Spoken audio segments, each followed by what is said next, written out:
You may be here because you know my channel for things like Warhammer and miniature painting, but the truth is that I have many hobbies, arguably too many hobbies, which is why I decided to call my channel Rogue Hobbies and not just something like Rogue Warhammer. But my channel name also hints at another one of my big recreational interests and something that I love with all of my heart, and that is Dungeons & Dragons. The rise of popularity of D&D in recent years and the mainstream acceptance of more nerdy ventures like role-playing in general has just been so good to see. And we now have things like a hugely successful D&D video game, a TV series, and loads of extremely popular channels where you can watch people you like playing D&D, which makes it look super cool, and even entire movies based off the franchise, which is pretty cool whether or not you think the movies are any good. But that's not what I want to talk about today in this video, because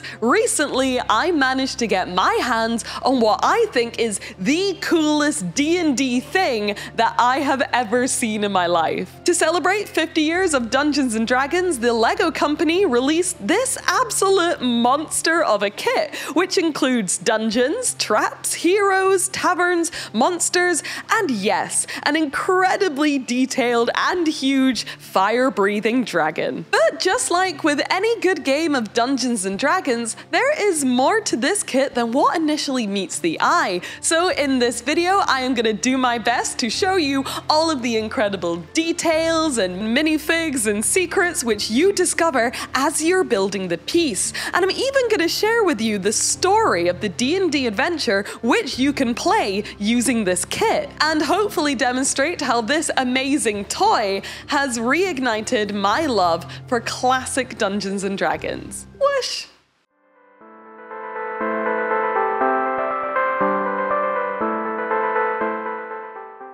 So before I start to show you all the characters and monsters and details and Easter eggs, let's have a little chat about the kit itself. So if you're considering buying it, you will know exactly what you're getting yourself into. First of all, this kit is huge and therefore it is very pricey. I think it's currently going for around £314 in the UK, which if you are a casual enjoyer of LEGO like I am, does seem quite spenny. Although this video isn't technically sponsored by LEGO, they've not paid me to make it, I just think that LEGO is cool and this kit is incredible, so I really wanted to make this video.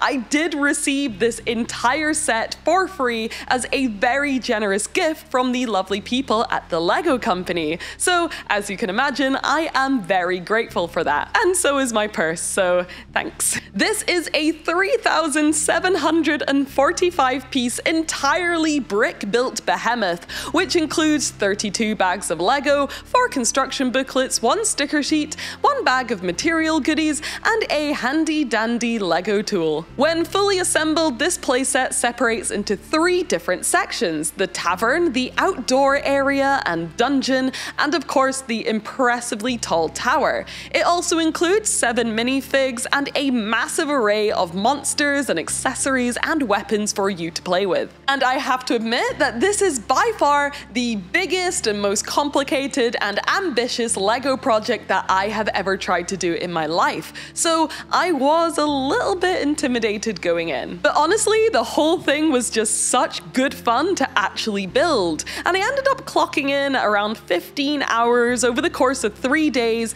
and the instructions were clear and concise, and surprisingly, given the build's complexity and size, I managed to follow along with no issues at all. Except for this wall on the tower over here, I don't know what went wrong, I couldn't work it out, and it took me like 4 attempts and I had to completely rebuild it every time. I think it was just a me problem, I don't know. Anyways, whilst the finished piece is an incredible and impressive sight to behold for either display or play purposes, I want to first introduce you to the story of A Red Dragon's Tale, which is the D&D adventure written specifically for this LEGO set by Wizards of the Coast, and you can download it for free from D&D Beyond. And you can also download this little set of virtual Lego dice too, which I played with for way too long because they make this nice little Lego noise, and yeah, they're very satisfying. I like these a lot. Also, a massive spoiler warning here, because I'm going to be telling you the basic story of A Red Dragon's Tale,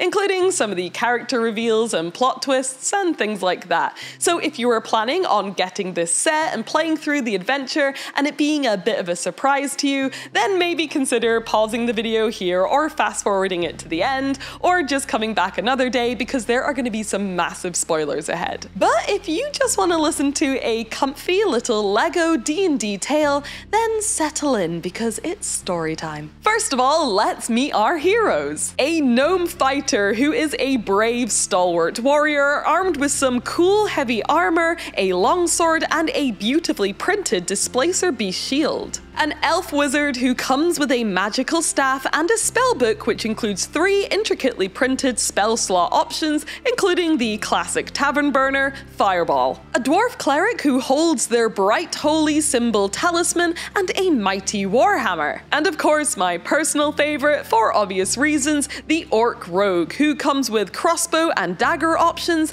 and a very cool cape. Whilst the kit doesn't include a build your own adventurer option, which I think would be such a cool idea for a future D&D Lego release, it does come with quite a lot of options for the 4 heroes included in the kit. You have the ability to switch the facial expressions on every single head, and you even have a male or female head option for every single character. The orc rogue even has this creepy third blank face option, which I think they left on purpose to kind of be a little bit mysterious and spooky. All of these heroes are introduced in the first assembly book, which gives a brief overview of these classic classes which make up a pretty standard D&D party. But if you want to find out more about your characters, then there are large and well-made stat sheets at the back of the D&D Adventure PDF, which includes cute artwork and loads of easy to understand rules and loadouts for each of the characters. So let me know in the comments section which character you would pick if you were playing this D&D game yourself and why, except the orc rogue, because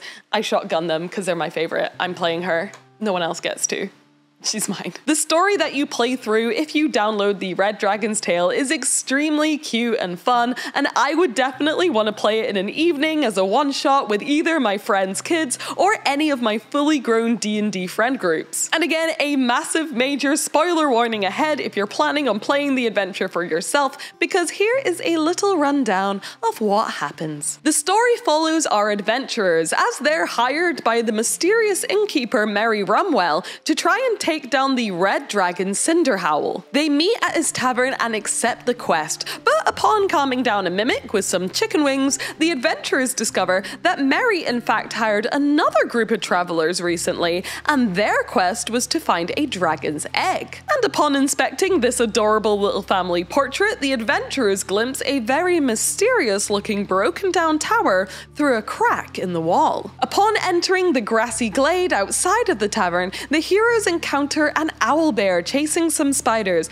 but he just seems hungry, so don't be too quick to cause him any harm. The heroes then come across an awakened tree, who, if questioned, will slowly reveal that there is a secret entrance to a dungeon behind a rock, and if the hidden key is found in the spider's den, then the adventurers can enter the dungeon. Or they can hang out with the Myconids under the bridge for a while and have a long rest there. They seem nice and friendly enough, and tell the adventurers that Merry the innkeeper is in fact the evil wizard Irvin, and he has imprisoned the real innkeeper Alex somewhere in the tower's dungeons. Upon entering the dungeon, the heroes face a vast array of foes, from these adorable little oozy black puddings to these gelatinous cubes, which are my personal favorite D&D monster, so I was so happy to see them included in this kit. One of the cubes seems to have a skeleton inside of it, which, if your wizard has the spell Speak with the Dead,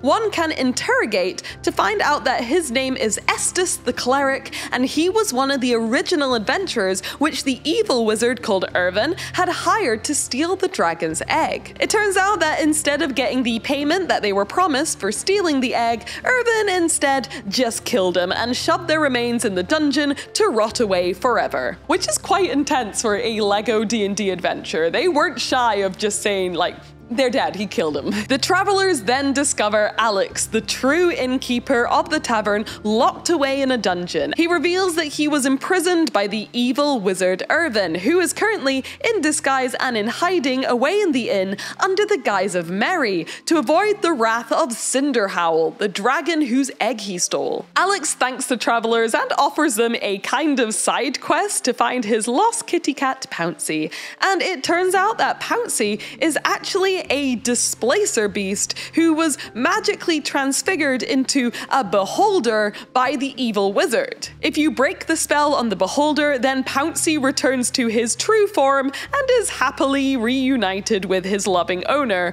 which is hilarious because in my head, a displacer beast is like worse than a beholder, so it's funny that that's like the good end. Also, the beholder may be one of my favorite things in this set. It's just so cool and satisfying to build and is so dynamic once it's done. But anyways, back to the story. The heroes then continue to the crumbling tower and they come across 3 skeletons who are the unfortunately hostile remains of the previous adventure group hired by the wizard. Even more unfortunately still, they carry all of the magical items which the previous group had, including a robe of scintillating colors and a ring of invisibility, which you may recognize from the Lord of the Ring kits. Upon climbing the stairs, and if the adventurers can overcome this trap floor and the 1d6 bludgeoning fall caused if they fall down it, ouch, the heroes will come across a powerful orb of dragonkind resting on an elaborate shrine,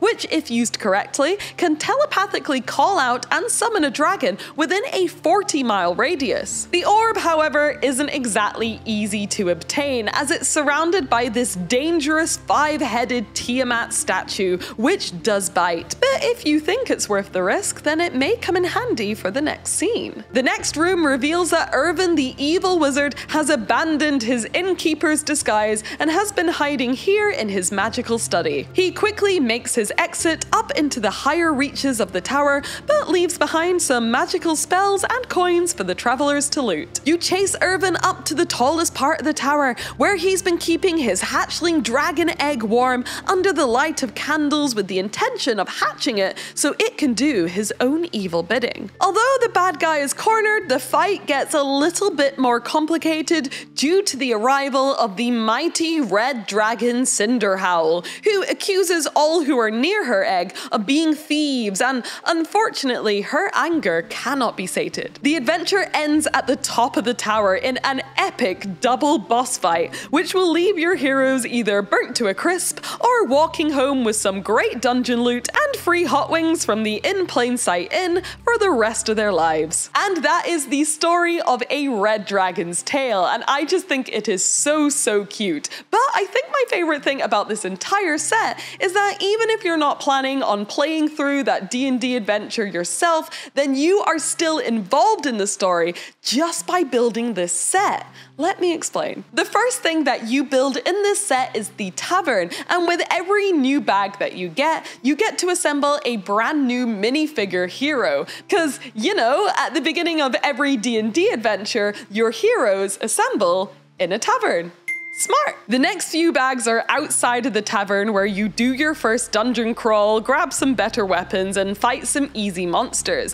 And then you meet this guy, who seems totally normal, and it's not until you've assembled the final room in the final tower that the kit throws a curveball, and the big reveal is that you're given an evil-looking staff and a bad guy cloak, and then you turn his face around, and bam, he's the big bad end guy. Even on the cover of the box, this character is kept shrouded in mystery with his cloak and his back all turned, and you could say that he was in plain sight the whole time. Even if you're not planning on playing the designated D&D adventure on this set and you just want to enjoy the process of building, you're still taken through and you get to experience the story of A Red Dragon's Tale, and I think that's incredibly cool. The act of building this kit as well reveals to you a bunch of hidden hidden mysteries and secrets which you would have no idea were there otherwise, and which aren't even mentioned, sorry dragon, and which aren't even mentioned in the D&D Beyond adventure book. Some of my favorite build details are things like these little boxes outside the tavern,